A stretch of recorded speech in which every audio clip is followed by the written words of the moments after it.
Langkah pertama, buka aplikasi SPSS.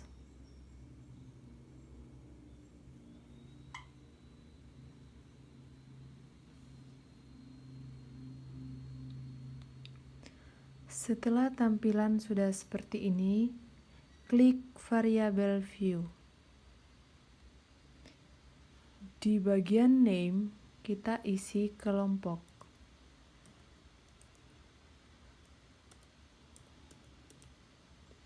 Kemudian di bawahnya, kita isi keterangan.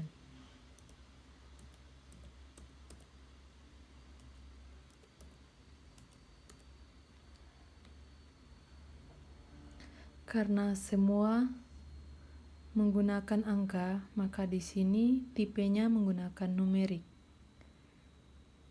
Kemudian di bagian desimal, karena datanya tidak ada desimal, maka kita ubah menjadi 0.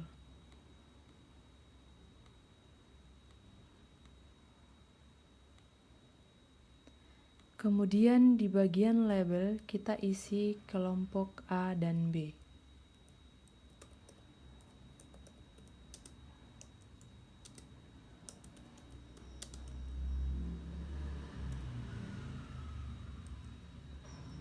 Kemudian di bagian value, kita klik titik 3. Kemudian di bagian value kita mengisi angka 1, dan di bagian label diisi tanpa pelatihan. Kemudian di add. Kemudian di bagian value diisi lagi dengan angka 2, dan di bagian label diisi dengan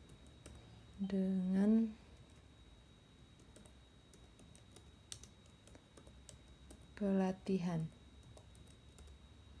Kemudian di add. Setelah itu klik OK. Kemudian di bagian measure kita klik, kemudian pilih scale. Setelah tampilan sudah seperti ini, kita pindah ke data view. Kemudian di bagian kelompok, kita mengisi datanya. Pertama, kita mengisi data dari kelompok A.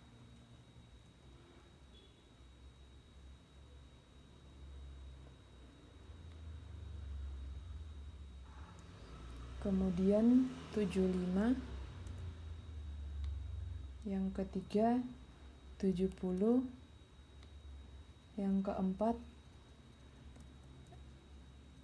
68, yang kelima 74, yang keenam 73. Kemudian untuk data kelompok B 78, 82, 80, 79, 81, 83. Setelah mengisi datanya, lalu pindah ke keterangan. Keterangan ini kita isi dengan angka 1 sebagai lambang keterangan tanpa pelatihan.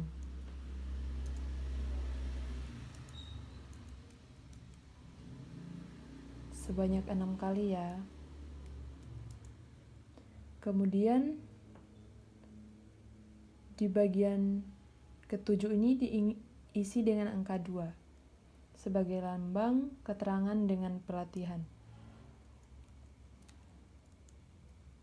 Sebanyak 6 kali juga.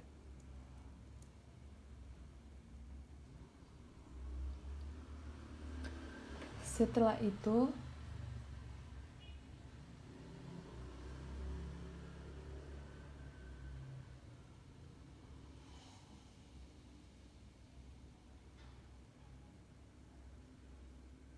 Sebelum melakukan uji T, kita melakukan uji normalitas. Klik Analyze, klik Descriptive Statistic, kemudian klik Explore, kemudian di bagian Dependent List, kita isi kelompok A dan B.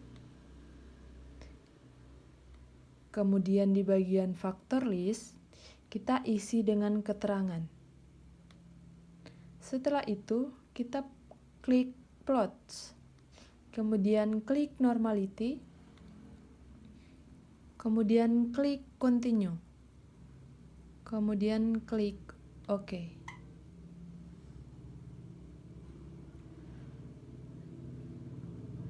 Hasilnya sudah terlihat, kita scroll ke bawah untuk kita melihat test of normality-nya. Di sini kita menggunakan metode Shapiro-Wilk, di mana di sini hasil signifikasinya menunjukkan nilai sebesar 0,817 dan dengan pelatihan 0,961.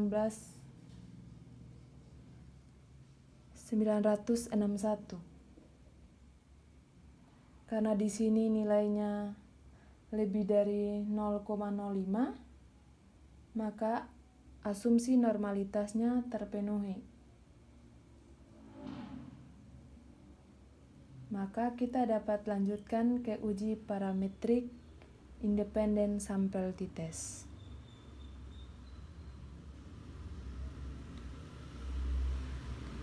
Kita klik lagi Analyze, kita klik Compare Means,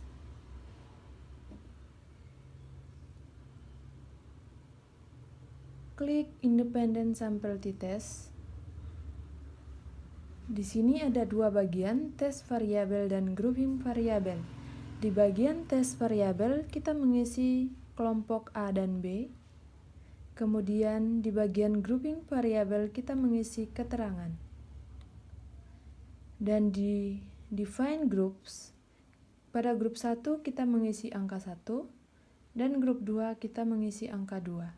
Setelah itu, klik Continue, klik OK.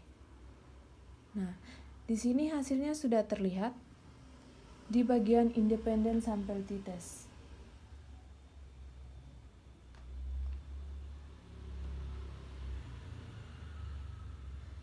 Pertama, kita melihat nilai signifikasinya pada level test for equality of variance.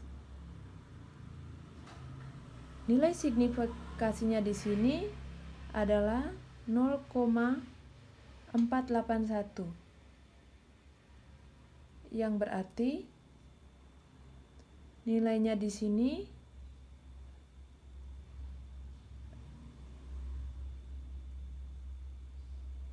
lebih besar dari 0,05. Maka variance data antara kelompok A dan B adalah tidak sama atau tidak homogen. Sehingga pembacaan hasil UJT harus merujuk pada baris equal variance non assumed.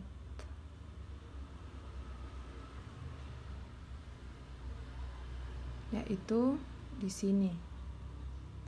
Pada baris ini didapatkan nilai signifikasi two-tilednya sebesar 0,00 yang nilainya jauh lebih kecil dari standar signifikasi 0,05. Dengan demikian diputuskan untuk menolak H0 dan H1-nya diterima. Dapat disimpulkan bahwa terdapat perbedaan yang signifikan antara skor ketelitian mahasiswa tanpa pelatihan dengan pelatihan baru, di mana pelatihan teknik pipet tersebut terbukti secara efektif meningkatkan ketelitian mahasiswa analis kesehatan.